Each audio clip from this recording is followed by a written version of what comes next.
देश की सबसे सुरक्षित कही जाने वाली जेल या फिर यूं कह लीजिए एशिया की सबसे सुरक्षित जेलों में से शुमार एक भारत की राजधानी दिल्ली में स्थित तिहाड़ जेल है।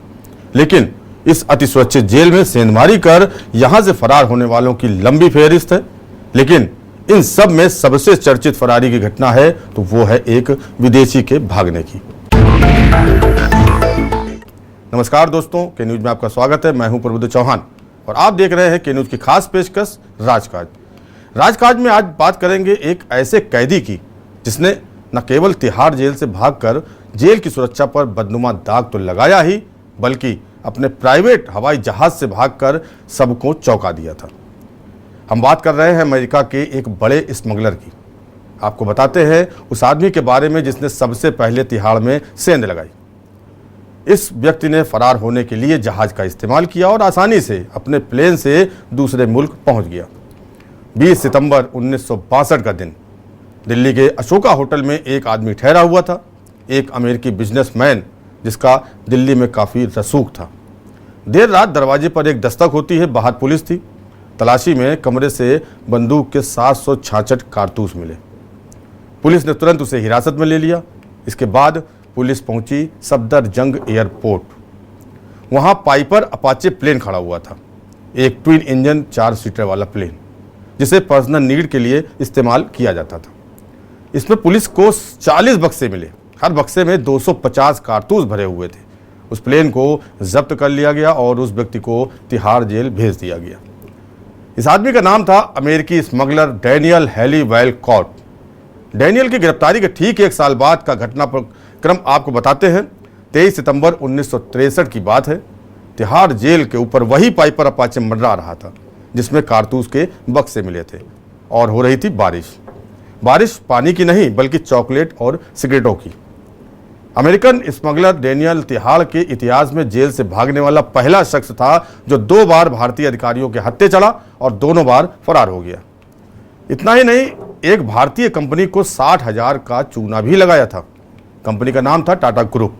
आखिर कौन था डैनियल हैली वैलकॉट जूनियर, जिसको लेकर आज भी लोगों में कौतूहल रहता है, क्योंकि उस समय तिहाड़ जेल से हवाई जहाज से फरार होना कोई छोटी बात नहीं थी। डैनियल हैली वैलकॉट के बारे में सिर्फ कुछ बातें ही पक्के से कही जा सकती हैं। पहली, उसके जन्म की तारीख नवंबर 26, 1927 को वैलकॉट की पैदाइश हुई अमेरिका के टेक्सास राज्य में। इसके आगे की कहानी वैलकॉट के हिसाब से बदलती रहती थी। कभी वो एक जज का बेटा बन जाता था तो कभी ऑलिवर वैलकॉट का वंशज। अमेरिका जब आज़ाद हुआ ब्रिटेन से तो 13 कॉलोनियों ने एक दस्तावेज पर हस्ताक्षर किए थे। इस दस्तावेज का नाम है US declaration of independence. Oliver Wolcott इस दस्तावेज पर साइन करने वालों में से एक था। दूसरे विश्व युद्ध के दौरान वैलकॉट अमेरिकन नेवी का हिस्सा रहा था। जंग खत्म होने के बाद वो सैन फ्रांसिस्को पहुंचा। लंबी हाइट, नीली आंखों वाला वैलकॉट दिखने में काफ़ी आकर्षक था। सैन फ्रांसिस्को में उसने एक अमीर लड़की से शादी की, साथ ही एक कंपनी भी शुरू की। माल ढोने वाली इस कंपनी का नाम था ट्रांस अटलांटिक एयरलाइंस। लेकिन वैलकॉट ने इस कंपनी के जरिए रिफ्यूजियों को सीमा पार कराना शुरू कर दिया और धीरे धीरे जानवरों की स्मगलिंग भी शुरू कर दी। 1962 में ट्रांस अटलांटिक एयरवेज को एयर इंडिया से एक कॉन्ट्रैक्ट मिला। इस कॉन्ट्रैक्ट के तहत वैलकॉट के प्लेन रेलवे का कार्गो ढोने में लगाए गए। सामान भारत और अफगानिस्तान के बीच ट्रांसफर होता था। इसी के चलते वैलकॉट ने भारत को कुछ समय के लिए अपना घर बना लिया था। यहाँ वो प्रतिष्ठित कारोबारी था। महंगे होटलों में रहना, ऊंचे लोगों में उठना बैठना, भारत में वो जहाँ भी जाता अपने पाइपर अपाचे प्लेन से ही ट्रैवल करता था। सब सही चल रहा था। फिर सितंबर महीने में भारतीय इंटेलिजेंस को एक खबर मिलती है। अलग अलग रियासतों में जो नामी राजा थे, इंटेलिजेंस को पता चला कि उन तक हथियार पहुंचाए जा रहे हैं और वो भी विदेश से स्मगलिंग के जरिए। इसी मामले में सितंबर 1962 में पुलिस ने छापा मारा और उन्हें डैनियल हैली वैलकॉट के पास कारतूस मिले। मुकदमा चला और वैलकॉट को तिहाड़ जेल भेज दिया गया। इसके प्लेन को भी जब्त कर लिया गया। अपने रसूख के चलते 1 महीने के अंदर वैलकॉट को जमानत मिल गई। जमानत मिलते ही वैलकॉट ने बाघा बॉर्डर के रास्ते पाकिस्तान भागने की कोशिश की। दिल्ली वापस आकर वैलकॉट पर दोबारा मुकदमा चलाया गया। साल 1962 भारत चीन युद्ध की शुरुआत हो चुकी थी। वैलकॉट ने सोचा फ़ायदा उठाना चाहिए। उसने मजिस्ट्रेट से कहा कि अगर उसे कुछ रियायत मिले तो वो अपने प्लेन जंग में इस्तेमाल के लिए दे देगा। वेलकॉट को इसका फायदा भी मिला। आर्म्स एक्ट में उसकी सजा जेल में काटे दिनों के बराबर कर दी गई। लेकिन उसके लिए एक मुसीबत अभी खत्म नहीं हुई थी। टाटा कंपनी का उस पर 60,000 का बकाया था। इसके चलते कभी जेल कभी बेल वाला हिसाब रहा। वेलकॉट टाटा का बकाया चुकाने में देर कर रहा था, इसलिए अधिकारी उसके खिलाफ नॉन अवेलेबल वारंट लेने की कोशिश में थे। वेलकॉट इस बात को समझ चुका था, इसलिए उसने एक नया प्लान बनाया। वेलकॉट का piper Apache plane Safdarjung airport पर खड़ा था। उसने अधिकारियों से कहा कि प्लेन को रोज स्टार्ट करना पड़ता है, वरना वो खराब हो जाएगा। इसलिए वेलकॉट को रोज प्लेन तक जाने की इजाज़त मिल गई। हर सुबह जाकर वो एक बार प्लेन को स्टार्ट करके देखता था।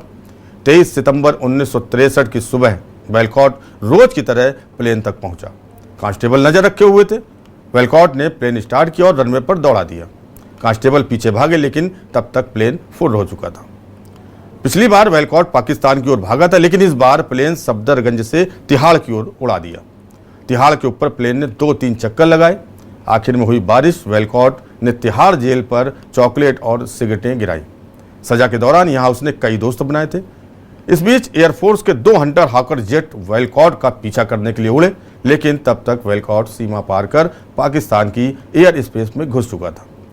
पाकिस्तान से ही उसने एक प्रेस कॉन्फ्रेंस की। उसने कहा, मैंने सिर्फ एक जुर्म किया है, भारत की लाल फीताशाही को दफा करने के लिए। इसके बाद भी वेलकॉट ने भारत में स्मगलिंग का काम जारी रखा। वो सोने की तस्करी में उतरा। तिहाड़ में रहते हुए वेलकॉट की मुलाकात जीन क्लॉड डोंज से हुई। जीन क्लॉड एक फ्रेंच गोल्ड स्मगलर था। तिहाड़ में रहते हुए दोनों ने गोल्ड तस्करी करने का प्लान बनाया। ये वो दौर था जब भारत में स्मगलिंग आम बात थी। पश्चिमी सीमा में काफ़ी गैप थे, जहां से सोना, विलायती घड़ियां, दारू और सिगरेट देश में तस्करी कर लाए जाते थे। एक आंकड़े के मुताबिक तब भारत में हर साल 400 करोड़ का सोना तस्करी करके लाया जाता था। वेलकॉट और डोंज ने मिलकर फर्जी कंपनियों के नाम से इश्तिहार दिए और झूठ बोलकर अपने लिए पायलट हासिल किए। इन्हीं के जरिए स्मगलिंग का काम किया जाता था। साल 1964 में ऐसा ही एक प्लेन कराची से टेक ऑफ किया, जिसमें 675 स्विस मेड घड़ियां तस्करी के लिए रखी गई थी। तारीख थी जून 8, सुबह के 4 बजे थे। प्लेन को ईरान जाना था, लेकिन पाकिस्तानी एयर स्पेस से अफगान सीमा में पहुंचते ही पायलट ने प्लेन को भारत की तरफ मोड़ दिया। पायलट का नाम था कैप्टन मैकलेस्टर और को पायलट था captain Peter John Philby. Radar surveillance से बचने के लिए लोग नीचे अपना प्लेन उड़ा रहे थे। दक्षिण की ओर उड़ते हुए ये बॉम्बे तट पर पहुंचे। यहाँ शहर से 80 किलोमीटर पर 2 लोगों को सिग्नल देने की जिम्मेदारी दी गई थी। सिग्नल के लिए लाल हरी साड़ियों का इस्तेमाल होना था, लेकिन जब कैप्टन मैक्सलिटर ने नीचे देखा तो वहाँ कोई मौजूद नहीं था। कुछ देर आसमान में रहने के बाद फ्यूल खत्म होने लगा। मजबूरी में प्लेन को मुरुड बीच पर उतारना पड़ा। प्लेन नाक के बल जमीन से टकराया और प्रोपेलर पिचक गए। डर था कि प्लेन आग पकड़ सकता है, इसलिए पायलट और को पायलट जान बचाने के लिए प्लेन से उतर गए। जैसे ही पायलट और को पायलट प्लेन से उतरे, तब तक लोगों का जमावड़ा लग चुका था। उन्होंने मैक्सलिटर और जॉन फिल्बी को दापोली पुलिस थाने तक पहुंचा दिया। थाने से 2 पुलिस अफसर उनके साथ विपिन प्लेस तक आए। दोनों ने बताया कि वो शौकिया उड़ान भरने के लिए अमृतसर से उड़े थे, लेकिन फ्यूल खत्म हुआ तो इमरजेंसी लैंडिंग करनी पड़ी। दोनों ने यही कहानी डिस्ट्रिक्ट मजिस्ट्रेट के सामने भी दोहराई। इसके बाद दोनों ने कहा कि जब तक प्लेन की मरम्मत ना हो जाए, इसकी निगरानी में लोग लगाए जाएं। इसके बाद नज़र बचाकर दोनों ने प्लेन से स्विस घड़ियों का अपना बैग उठाया और चंपत हो गए। दोनों ने एक बस पकड़ी और बॉम्बे पहुंच गए। यहाँ दोनों सेंटा क्रूज एयरपोर्ट पहुंचे। दोनों फर्जी पासपोर्ट के जरिए पाकिस्तान की ओर एक फ्लाइट में चढ़े और वापस कराची चले गए। कराची से दोनों ने लंदन का रुख किया। लंदन के रास्ते में मैक्सलिटर का ईमान जाग गया। उसने जॉन फिल्बी से पीछा छुड़ाया और स्विस एम्बेसी पहुंच गया। उसने इंटरपोल से कॉन्टेक्ट किया और अपने पार्टनर के सारे काले कारनामों का कच्चा चिट्ठा खोल दिया। इधर भारत में मुरुड प्लेन हादसा एक बड़ा मुद्दा बन चुका था। विदेशी लोग कैसे भारत की सीमा में घुसे और फिर कहां गायब हो गए, बड़ा सवाल यह था। विदेशियों की देश की सीमा में घुसाना और फिर आसानी से चले भी जाना, इसका मुद्दा देश की संसद में भी उठा था। जब खबर मिली कि मैक्लिस्टर को लंदन में पकड़ लिया गया है, तो पुलिस अधिकारियों को पूछताछ के लिए भेजा गया। लंदन जाकर पता चला कि जिसे ये लोग जॉन फिल्बी समझ रहे थे, वो असल में डैनियल हेली वेलकॉट जूनियर था, इंडिया का मोस्ट वांटेड स्मगलर। इसके अगले 2 साल तक वेलकॉट हीरे की स्मगलिंग में लगा रहा और इसी चक्कर में साल 1966 में वो पुलिस के हत्थे चढ़ गया। इस बार वो श्रीलंका से हीरे तस्करी फर्जी पासपोर्ट के जरिए देश में घुसा था। इस बार केस चला तो उसे 7 साल की सजा हुई। 2 अगस्त 1967 को उसने मद्रास कोर्ट में अपनी सजा कम करवाने के लिए अपील दायर की। यहाँ भी उसे राहत नहीं मिली। वेलकॉट ने अगले साल 7 साल जेल में गुजारे। बाद के दिनों में उसने अपने दोस्तों को बताया कि वो CIA का एजेंट है और उन्हीं के लिए भारत में काम कर रहा था, लेकिन CIA ने कभी इस बात को नहीं माना कि वो उनके लिए काम करता था। साल 2000 में उसकी गोली मारकर हत्या कर दी गई। तब भी वो ड्रग्स के कारोबार में लगा हुआ था। ये तो हुई कुख्यात अमेरिकी स्मगलर डैनियल की। अब आपको बताते हैं यूपी के एक ऐसे माफिया की जिसने एम्पायर द्वारा आउट दे दिए जाने पर उसे गोली मार दी थी। इससे पहले एम्पायर के सिर के ऊपर बोतल रखकर निशाना भी लगाया था। देखते ही देखते महज 10 सालों के आपराधिक सफर ने उसे बना दिया था डॉन खान मुबारक। माफिया खान मुबारक मार्च 2020 से यूपी की जिला कारागार हरदोई में बंद था। बताया जा रहा है कि जेल में पिछले काफी दिनों से उसकी तबीयत खराब चल रही थी, जिसके बाद उसकी मौत हो गई। खान मुबारक अंडरवर्ल्ड डॉन छोटा राजन का शार्प शूटर रहा है। इसके अलावा उसका माफिया मुख्तार अंसारी, अतीक अहमद, ब्रजेश सिंह, मुन्ना बजरंगी के साथ भी संबंध रहा है। खान मुबारक उस वक्त सुर्खियों में आ गया था जब उसने क्रिकेट मैच के दौरान अंपायर को गोली मार दी थी। इसके अलावा मुंबई में साल 2006 में काला घोड़ा कांड से भी वो चर्चा में आ गया था। खान मुबारक अंबेडकर नगर जिले के अंडरवर्ल्ड डॉन जफर खान का छोटा भाई था। अपने भाई के नक्शे कदम पर चलकर खान मुबारक भी जुर्म की दुनिया में बढ़ता चला गया और उसने अपने जिले और क्षेत्र के व्यापारियों से रंगदारी और फिरौती वसूलनी शुरू कर दी थी। उसके गांव के पड़ोसी गांव मजगवा निवासी बाजू खान ने साल 2015 में एक शादी समारोह में फिरौती को लेकर उसे कमेंट कर दिया था। यह बात खान मुबारक को नागवार गुजरी थी और उसने बाजू खान को अपने घर तलब कर लिया और फिर उसकी कोड़े से पिटाई की थी। इतना ही नहीं, उसके सिर पर बोतल रखकर उस पर निशाना भी लगाया था, जिसका वीडियो भी सोशल मीडिया पर वायरल हुआ था और मीडिया की सुर्खियां बनी थी। इस घटना के बाद उसे बोतल डाउन भी कहा जाने लगा था। खान मुबारक पहली बार साल 2007 में Abu Osama shootout case Allahabad में पहली बार सुर्खियों में आया था। इसके बाद उसने एक ही साल में आधा दर्जन घटनाओं को अंजाम दिया। उस पर कई थानों में हत्या, लूट, फिरौती और गैंगस्टर समेत कई धाराओं में मुकदमे दर्ज हुए। अंबेडकर नगर के अलावा इलाहाबाद और मुंबई में भी उसने जराइम की दुनिया में अपनी जमीन तलाशना शुरू कर दिया था। साल 2012 में उसने टांडा तहसील के बहुचर्चित भट्टा व्यवसायी व ट्रांसपोर्टर इनाउद्दीन की हत्या कर दी थी। फिर तो फिरौती और हत्या का सिलसिला बढ़ता गया और उस पर एक के बाद एक कई मुकदमे दर्ज होते रहे। साल 2015 में टांडा कोतवाली क्षेत्र में हुए एक गैंगवार के मामले में खान मुबारक के विरुद्ध पुलिस ने मुकदमा दर्ज कर गैंगस्टर और NSA की कार्रवाई की थी। इसके बाद भी जेल में रहते हुए उसने अपनी जराइम की दुनिया बेखौफ चलाई, जिसका नतीजा था कि एक महीने में उसने बसपा नेता जुर्गाम मेहंदी समेत 3 लोगों पर ताबड़तोड़ गोलियों से हमला करवा दिया था, जिससे ये गंभीर रूप से घायल हो गए थे। खान मुबारक अंबेडकर नगर के हसवर थाने के हरसम्हार गांव का रहने वाला था। फरवरी 2015 में खान मुबारक ने जमीन पर कब्जे को लेकर कई राउंड फायरिंग करवाई थी। इसके बाद पुलिस मौके पर पहुंची थी, लेकिन उसका इतना आतंक था कि किसी ने उसके खिलाफ मुकदमा तक दर्ज नहीं किया। इसलिए टांडा कोतवाली की तहरीर पर ही इसके खिलाफ मुकदमा दर्ज किया गया। 2018 में खान मुबारक गिरफ्तार होने के बाद से रिहाई तक जेल में बंद था।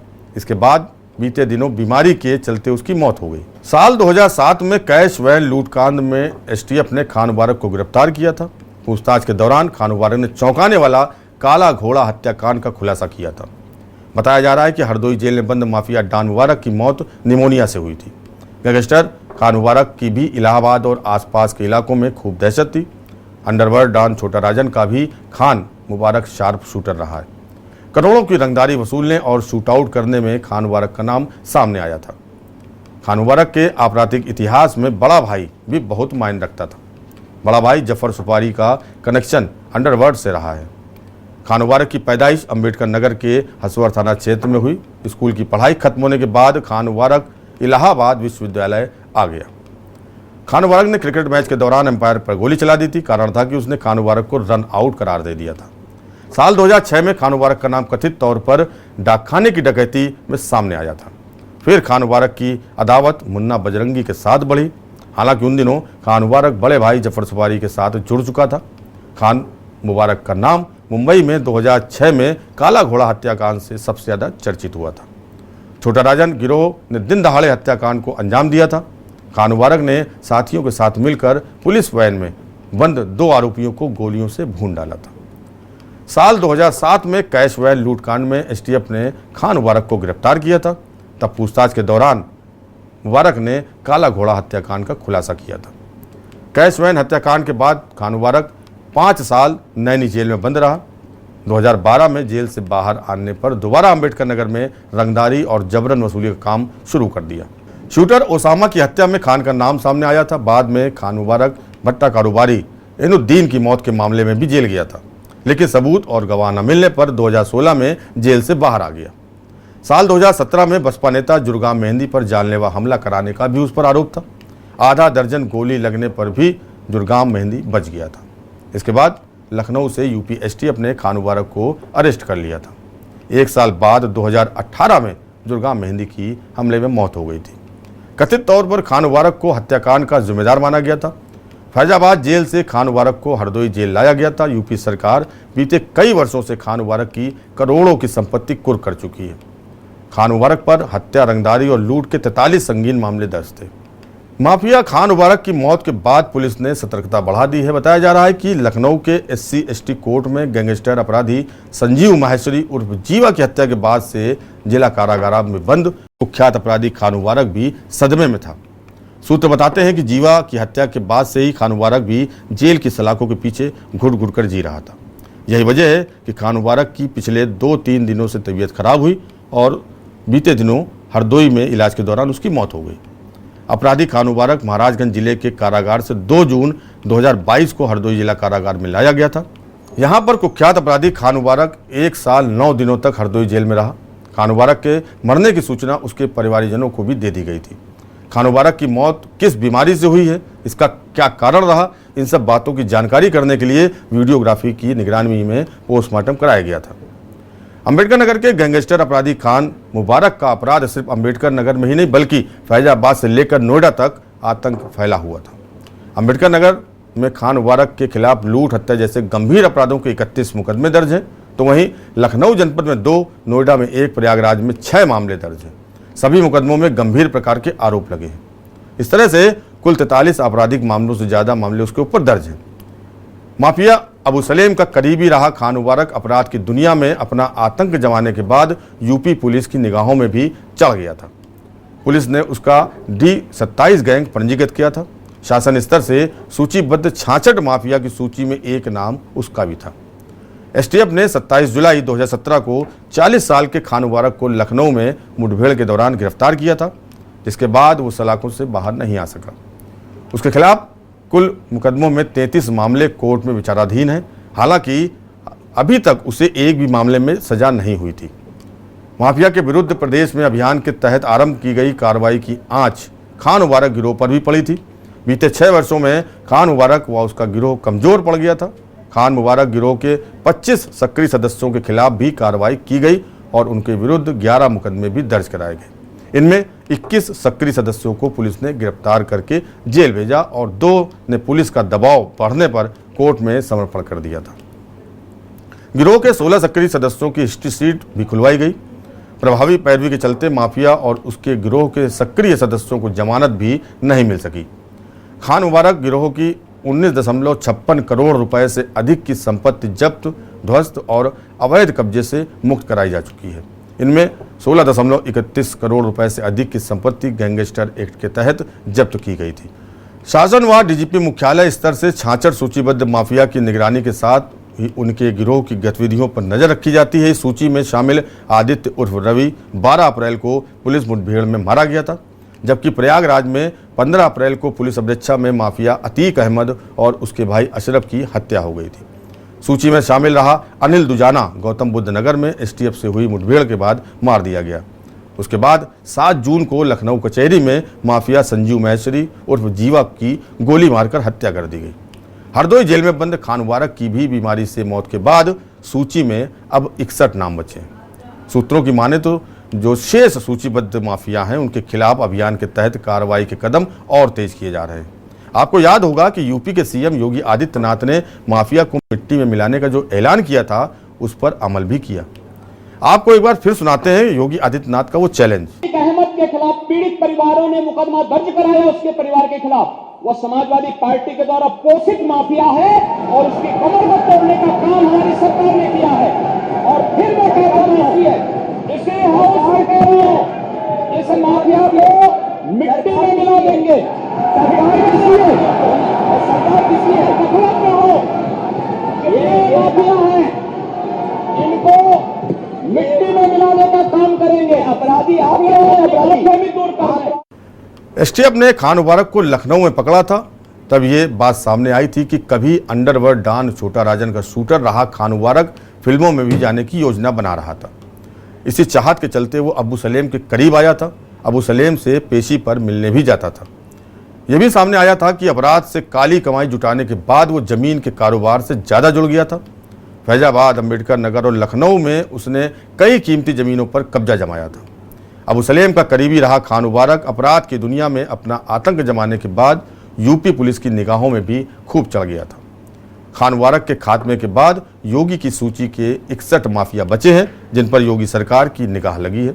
योगी के तेवर देखकर यही लग रहा है कि योगी सरकार का बचा हुआ 4 साल का कार्यकाल इन पर भारी पड़ने वाला है। यही कारण है कि जेल में बंद हों या फिर फरार, सभी भगवान और अल्लाह से प्रार्थना और दुआ करते नजर आ रहे हैं।